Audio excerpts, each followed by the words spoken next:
নমস্কার, হাসি খুশি পরিবারের পক্ষ থেকে আপনাদেরকে সুস্বাগত জানিয়ে আমি আমার ভিডিও শুরু করছি। আজকে সেই 19শে জ্যৈষ্ঠ, বাবা লোকনাথ বাবার আজকে তিরোধান দিবস। প্রতি বছর আমি আমাদের বাপের বাড়িতে থাকতাম তো পুজো হতো, এখানে সেরকম আয়োজন করতে পারি না। ঠিক আছে, আমি যেটুকু পারি আমি সেটুকু বাবাকে ডাকি।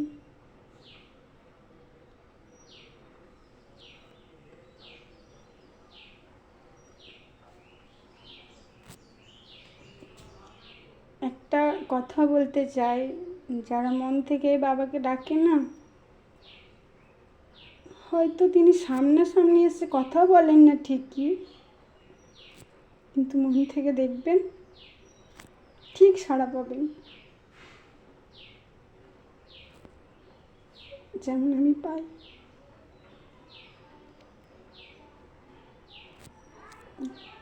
বাবার কাছে একটাই অনুরোধ আমার, সবাই ছেড়ে চলে গেলেও তুমি যেন ছেড়ে চলে যেও না। জগতে এনেছো, একটা জীবন দিয়েছো, জীবনটা যখন নিয়েও নেবে না, মানে আমি যেন তোমার নাম করতে করতেই যেতে পারি। আজকে সেই দিন, এটা আজকের দিনে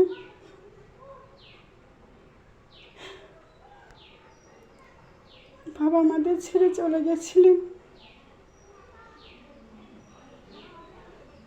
আজকে সেই দিন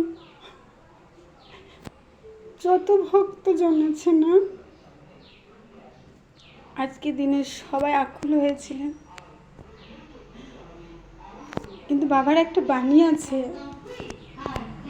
যে আমার দেহটাই চলে যাবে, বাট আমি তোমাদের মধ্যেই রয়ে যাব, মন থেকে ডাকলেই আমায় সাড়া পাবে। তো আমি এই বাণীটা সত্যি মানি। ঠিক আছে, কেউ বিশ্বাস করো বা না করো সেটা তোমাদের ব্যক্তিগত ব্যাপার। তো আমি ফিল করেছি, তাই এই ভিডিওটা সকাল থেকে উঠেছিলাম, একটু পায়েস করেছিলাম। প্রতি বছর একটু পায়েস করে দিই বাবাকে, বাবার নামে একটু উৎসর্গ করে, বাট এটা সুযোগ হয়নি, সেভাবে আমার সুযোগ হয়নি। আমি তেমন করে কিচ্ছু করতে পারিনি। তখন বাবা বলেনি যে আমাকে এটা করে দাও, আমাকে ওটা করে দাও, বাবা কোনোদিন বলেনি। কিন্তু তবু আমাদের যে একটা মনোভাব, দিলে মনটা একটু খুশি হয়। ঠিক আছে, মানুষের নিজের আত্মাটাই যদি শান্তি পাওয়া যায় না, তখন মনে হয় বাবাও খুশি হয়েছেন। তা আজকের দিনে বাবা যখন ছেড়ে চলে গেছিলেন, সবাই কি বলবো, কেঁদে উঠেছিলেন। আমার আজকের দিনটা খুবই মিস করি, কারণ মনে হয় যে বাবা যদি থাকতেন, কোথাও না কোথাও যদি জীবিত থাকতেন, তো দেশ থেকে যেখানেই থাকুক না কেন, তো বাবার সাথে মনে হয় যেন যদি সবাই জানতে পারতেন উনি এতটাই ত্রিকালদর্শী, ঠিক আছে, তাহলে সবাই একবার হলেও বাবার সাথে দেখা করতে যেতেন। কিন্তু সেটা দেখা করার কোনো ব্যাপার নেই, মন থেকে ডাকলেই বাবাকে সাড়া পাওয়া যায়, যেটা আমার অভিজ্ঞতা। আর এখানে বজরংবলী, এখানে রাধা মাধব, এটা নারায়ণ। আমার এটা অনেক ছোট, আমি অনেক যখন ছোট ছিলাম, আমাদের দেশের বাড়ি থেকে এই ঠাকুরটাকে নিয়ে এসেছিলাম, মা সরস্বতী। ঠিক আছে, এবং ওখানে অনেক ছোট তখন, আমাদের দেশের বাড়ি যেখানে ছিল সেখান থেকে নিয়ে এসেছিলাম। আমাদের দেশের বাড়ি একটা স্মৃতি হিসাবে এই জিনিসটাই আমি এনেছিলাম। আর আমি বাপের বাড়ি থেকে এখানেও নিয়ে চলে এসেছি। যাকে আপনারা বাবা লোকনাথ বাবাকে স্মরণ করবেন, বিপদে পড়লে স্মরণ করবেন। যখনই বিপদ, একটা তো বাণী আমরা সবাই জানি, রণে বনে জলে জঙ্গলে যখনই বিপদে পড়বে আমায় স্মরণ করিও, আমি রক্ষা করিব। এই কথাটা কিন্তু মিথ্যা নয়। ঠিক আছে, এটা আমি ফিল করি। আমি খুব মিস করি বাবা। আই মিস ইউ বাবা। আমি জানি তুমি সবার অন্তরে রয়েছো এবং মনের কথা তুমি বোঝো।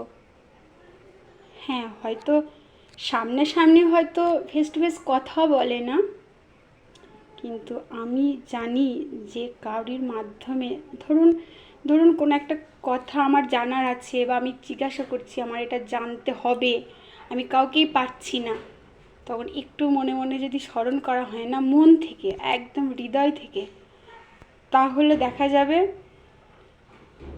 কারোর মাধ্যমে না মাধ্যমে কিছু না কিছু উপায়ে কেউ না কেউ বলবেই যেটা ঠিক না ভুল, আপনাকে বলে দেবে।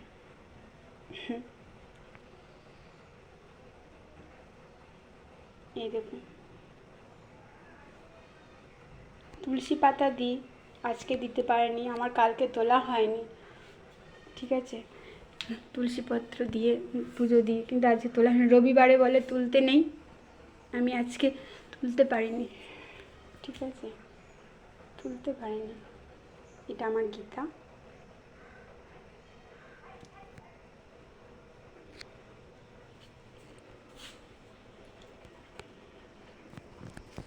আর আমি রান্না 12টা বেজেও গেছে, আমি এখন রান্নাও করতে লেগে গেছি।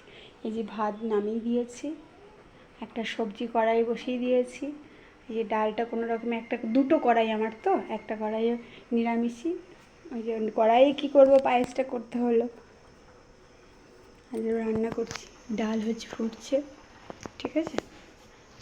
আর এই তো এখনও একটু শাক ভাজবো, শাক এখনও বাছা হয়নি। তো আপনাদের যদি কিছু বলার থাকে লোকনাথ বাবাকে একটু বলবেন, মনে মনে ডাকবেন, সব কিছু বিপদ থেকে উদ্ধার পাবেন, এটা আমারই বক্তব্য। এটা আমার বলার উদ্দেশ্য যে আপনারা যদি কোনো প্রবলেমে পড়েন, এনাকে ডাকবেন, স্মরণ করবেন, উদ্ধার পাবেন, যেটা আমি পেয়েছি আপনারাও পাবেন। এখানেই শেষ করলাম ভিডিও।